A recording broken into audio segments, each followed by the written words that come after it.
Hello everyone, my name is Christian Eschbach, and welcome to another one of my album reviews. I have not covered Chris De Burgh in a very long time. That was something I covered rather early on in the album reviews. I decided it was time to come back to Chris De Burgh, and this is going to be something completely different from previous album that I covered. The previous album was kind of a very folky kind of storytelling kind of album.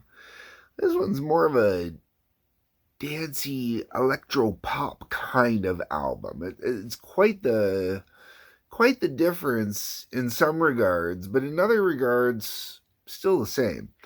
This is Chris De Burgh's Man on the Line, and this is one of those albums I have a weird relationship with.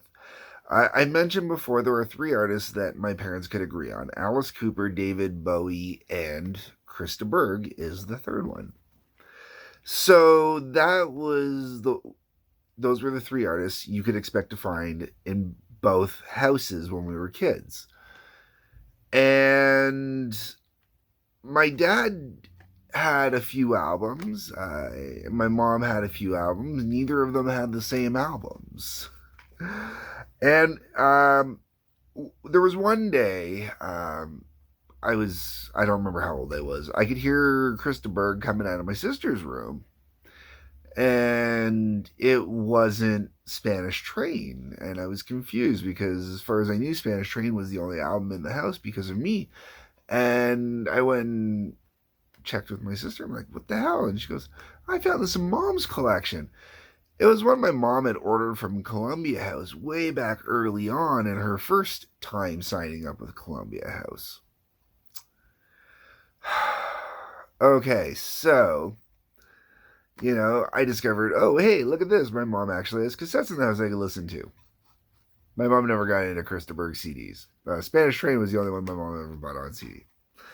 Anyways, all right, moving on. That's my history, family, blah, blah, blah, Chris De Burgh.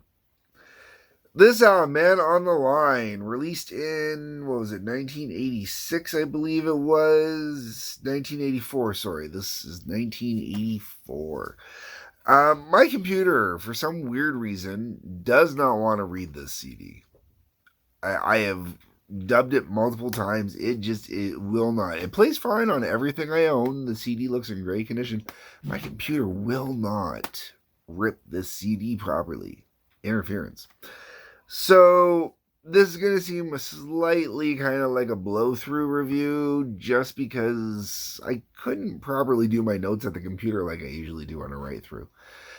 The album opens up beautifully. It opens up with The Ecstasy of Flight, I Am the Night. This has got this great little groove to it. Maybe 84 might have been a little late to the party to kind of get on the disco train, but it works, man. It definitely would have brought about that, bring about that pop European kind of dance-esque pop techno bullshit. I don't know. I enjoy this song though, man. It's good. It's got a great little groove to it. If you're into dance music, that 80s synth pop dance stuff, it's enjoyable. Then we go into Sight and Touch. This one, when the album's not playing, I really just don't think about it. Taking It to the Top follows that up. Now, this one, I'm pretty sure it was in a soundtrack for a movie. I do not remember what movie it is when I'm thinking about it off the top of my head. It might have even been into quite a few soundtracks, and I am going to pop that up on the screen for you. I just didn't check ahead of time, but I definitely know I've heard it in at least one or two movies in the soundtracks. The Head and Heart follows that up. That's another one where when the album's not playing, I'm not really thinking about it. The Sound of a Gun, yet another one. Now, all these songs I really do enjoy when this album is playing. And if my computer would have, allowed me to rip it or would play it properly, then I could give you a little more detail on them. But the honest truth is when the album's not playing, their names don't stick out. Nothing pops with it for me. Then we got High on Emotion. This is a great another song, man. This was on the Live at Dublin album as well, which is where I know it from best. This song is just full energy, man. I was high on emotion. Oh yeah. I mean, you could totally rock out in a great arena rock kind of track, take the kind of edge off of it and go full tilt with it with the rocking out, man. Yeah, you can get some great vibe going on this one. Great 80s kind of tune. Much more than this.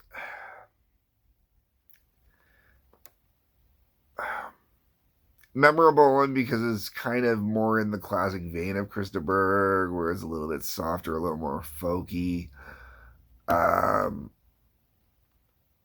Kind of goes up there with a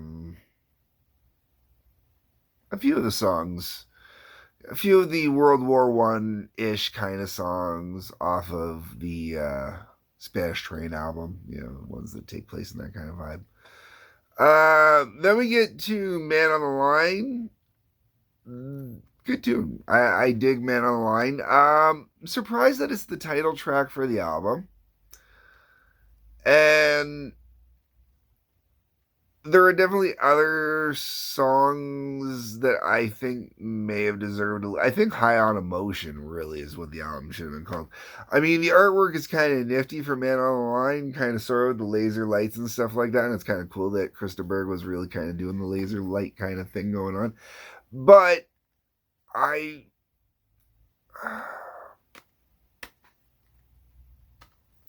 Love the Night could have still even been the title of this. Like that, I would have been fine. Okay. Man on the Line, though, not a bad tune. Then we get to Moonlight and Vodka, and I really dig this one. This is another one. It's definitely got a modern vibe to it, very modern vibe to it. That synth pop vibes in there still, but it's got the classic Chris De Burgh kind of storytelling kind of thing going on, and that it's a great combination of the new sound and the old sound, and it really, really works for me. Really works. And then Transmission Ends finishes off the album. I don't mind it, but for me, most of this album is very much when the album is playing, I am very much into this album. I very much enjoy this album. Considering how many times I've heard this album, since I was a kid. Now, I went a big span without listening to it. But this album didn't imprint on me like other Chris De Burgh albums imprinted on me. It's just the way it was. I don't know. My thoughts, my views, my opinions. And overall, you really got to check out The Ecstasy of Flight. I Love the Night. High on Emotion's a great song, like I said. And Moonlight and Vodka. Those are my three really big choices for this album that are really worth checking out. Taking it to the top, like I said, if you have watched 80s movies, you've already heard Taking It to the Top. Okay, folks, I'm done. I'm rambling. Comment section down below. On your way down to the comment section, you'll see the section for Patreon, or a little link, it'll take you to Patreon. You can click on that. Throw some money my way that way. Buy some more Chris De Burgh. Like button, subscribe button, bell for notifications. Rumble has the follow button and I can never remember what the other button is, man. I've looked at it a million times, can't remember it. Anyways, hit both those. Whatever else. Peace, love, take care.